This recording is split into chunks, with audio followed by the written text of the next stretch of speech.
Olá, o mundo está vivendo tempos de espionagem. Todo mundo espia todo mundo, disso sempre se soube. Mas agora é concreto. 2 homens acabaram jogando pedras no telhado de vidro dos americanos. Primeiro foi aquele Julian Assange, que está até hoje lá na Embaixada do Peru, em Londres. O homem revelou segredos impressionantes. E depois veio esse Snowden, que está no aeroporto em Moscou e que não consegue sair de lá, já pediu agora asilo político na Rússia. Ele queria vir para a Venezuela, mas não tem como fazer a viagem. E tudo porque ele resolveu revelar que os Estados Unidos espionam as pessoas, tudo quanto é conversa, tudo quanto é troca de e-mail, tudo quanto é telefonema, tudo é ouvido. Agora existem até muitas piadas sobre isso. Até o cantor, o Mick Jagger, num show nos Estados Unidos, fez a sua piadinha. Ele disse: o Obama não está aqui, mas com certeza ele está nos escutando. E para discutir esse tema, aqui no Argumento contra Argumento, 2 especialistas em espionagem. O Marcelo Trezel, professor aqui na FAMEX, e o Jacques Weinberg, de volta de Israel, depois de 2 meses, e que, como todo mundo sabe, é um especialista em vários assuntos, inclusive em espionagem. Bem-vindo ao programa, Jacques. Obrigado. Um pouco de exagero teu, em todo caso. É a tua forma de me receber de volta. É a minha forma carinhosa de dizer que estamos felizes com a tua volta. Eu acho que espionagem é o tema da própria faculdade. Eu acho que a gente estuda a informação, o valor, a relevância da informação. E informação, se diz que informação é poder, então isso explica em boa medida por que os Estados Unidos estão espionando todo mundo. Não é uma coisa nova, a gente sabe isso há bastante tempo. Mas o escândalo é enorme no mundo todo. Né? Agora, é aceitável que a correspondência privada das pessoas seja invadida em nome da segurança nacional, Marcelo? Bom, depende de legislação para legislação. Enfim, se for ver do ponto de vista de direitos humanos, é algo inaceitável. Nos Estados Unidos se criou uma situação legal em que isso é possível, embora, quer dizer, para eles é possível espionar a correspondência de todo mundo, exceto americanos, nativos, pessoas que residem nos Estados Unidos. Mas eles estão fazendo isso. Por um problema daí de tecnologia, porque esse sistema que eles usam para acessar as contas de pessoas que estão fora dos Estados Unidos, ele não tem como filtrar quem mora dentro. Quando eles puxam a ficha de uma pessoa, por assim dizer, ela puxa junto todo mundo com quem essa pessoa se corresponde, e tem muitos que são de dentro dos Estados Unidos. Então eles vão às vezes espionar alguém que está lá no Iêmen, e essa pessoa no Iêmen está se correspondendo com algum contato nos Estados Unidos e acaba puxando então os dados desse contato também. Esse é o cerne todo da questão, né? Que é como... Mas isso se agravou com a internet? Quer dizer, espionar já se fazia antes, mas na era da internet tem mesmo como ter dados que estejam protegidos de algum tipo de espionagem? O provedor não tem acesso sempre? Não existe forma de se proteger contra vazamentos ou espionagem na internet. E em rede telefônica, qualquer tipo de rede telefônica, de computadores, tal, ela é passível de acesso. Claro que tem redes mais seguras, menos seguras, mas se a pessoa não quer que uma informação possa ser acessada indevidamente, é melhor não botar ela na internet. No momento que coloca dentro de um computador, a não ser que ele esteja desconectado de qualquer rede. É por isso que eu não boto número de cartão de crédito na internet. Eu sou daqueles velhinhos assim que tem medo de botar número de cartão. Por exemplo, a Al-Qaeda, sabendo disso, parou de se comunicar pela internet. Eles utilizam agora mensageiros, que foi através de mensageiro que os Estados Unidos descobriu o paradeiro do Osama Bin Laden.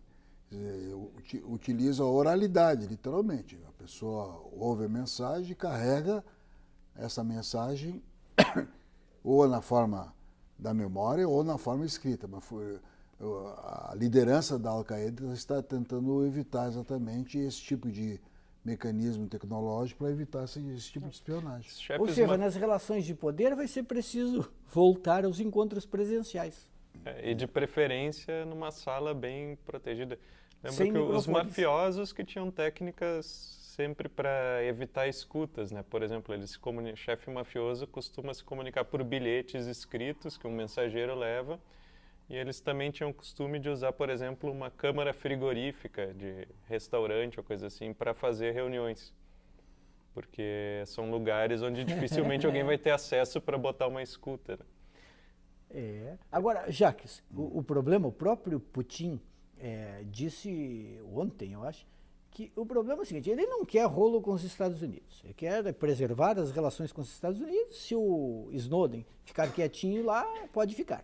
Mas se começar a falar, se tiver mais segredos para revelar, ele não vai aceitar. Mas, ao mesmo tempo, ele disse o seguinte: ele observou que os Estados Unidos têm telhado de vidro. Os Estados Unidos vivem pregando moral, mas depois vão lá e fazem o que condenam nos outros. Por exemplo, espionar as correspondências privadas de todo mundo, inclusive dos seus cidadãos, é chocante. Eu acho que esse escândalo todo é decorrente daquilo que nós chamamos hoje em dia de guerra assimétrica.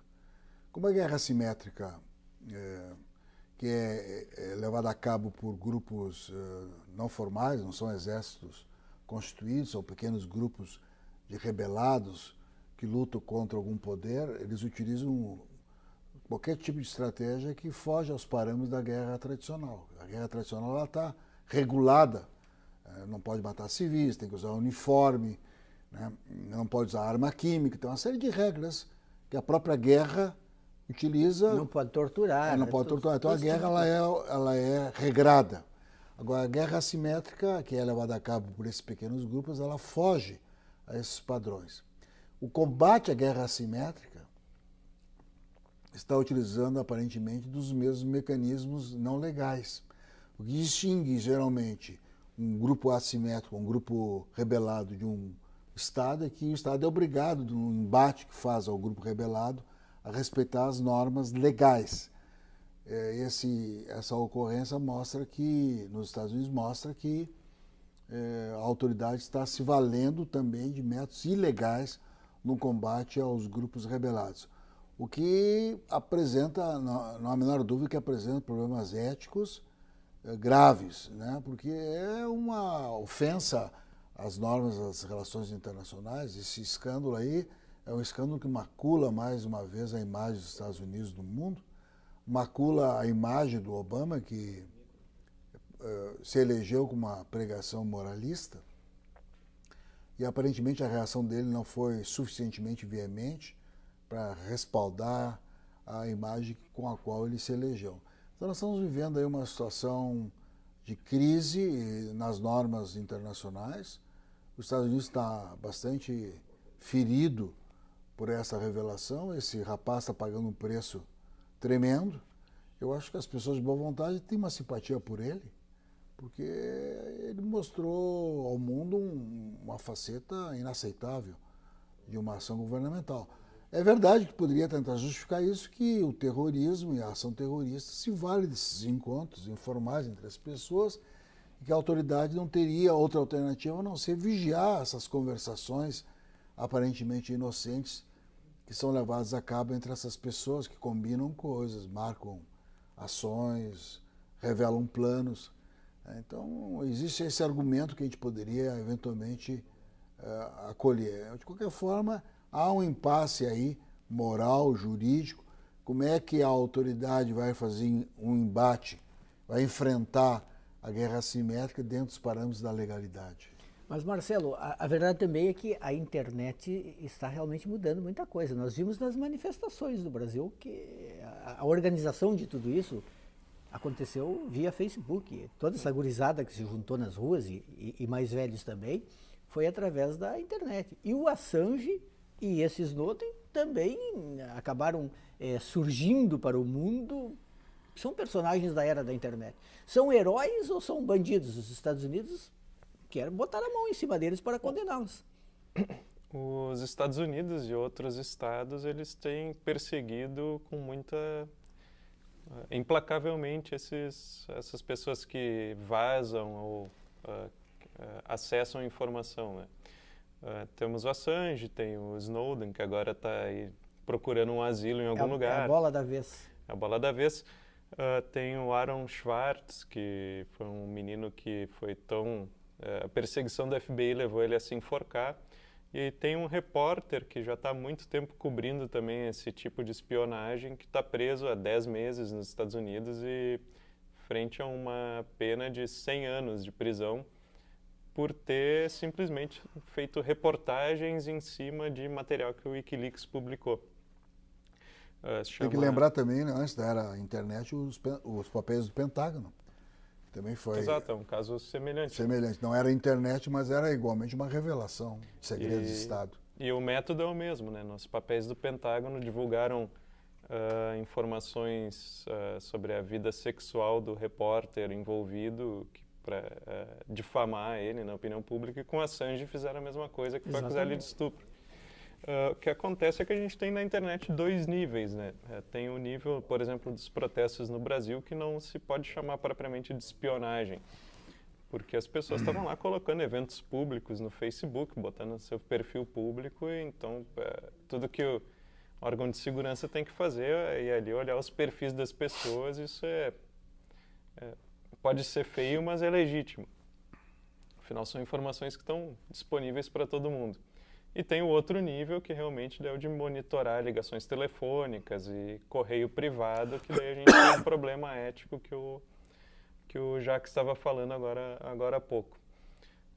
Isso também não é novo na internet. Nos anos 90, quando a internet estava começando para a maioria das pessoas, a gente já falava do Echelon, que era um programa semelhante a esse Prism, que já coletava dados de e-mails e coisa assim.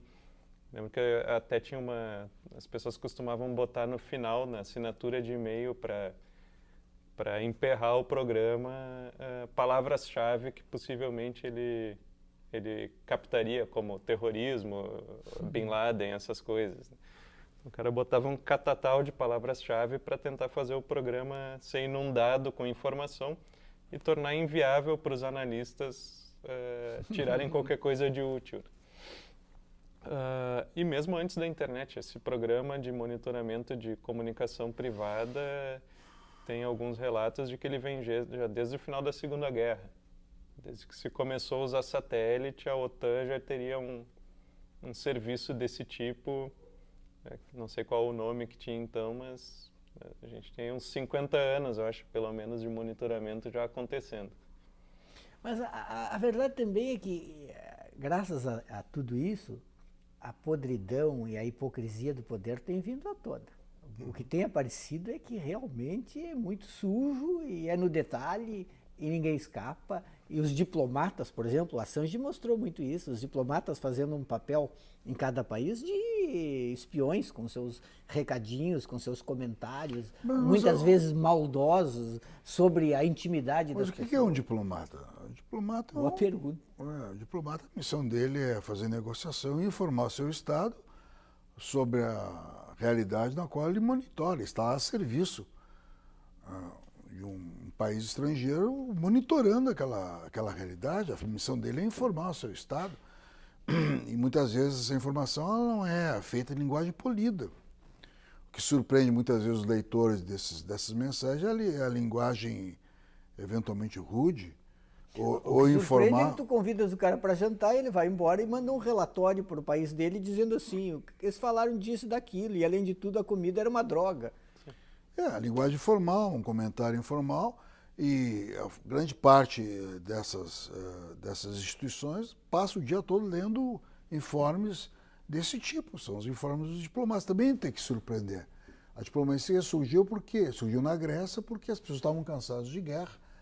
Então, os estados gregos criaram a diplomacia, na primeira origem da diplomacia. Então, uma cidade grega recebia um emissário ou um cônsul honorário da cidade ao qual ele combatia, e esse personagem começava, então, a monitorar aquela realidade e informar o opositor sobre o que estava ocorrendo. Até hoje se faz isso. Então, isso também não deve surpreender a linguagem coloquial, eventualmente rude desses comunicados. Uma das missões do diplomata é exatamente essa, a informação.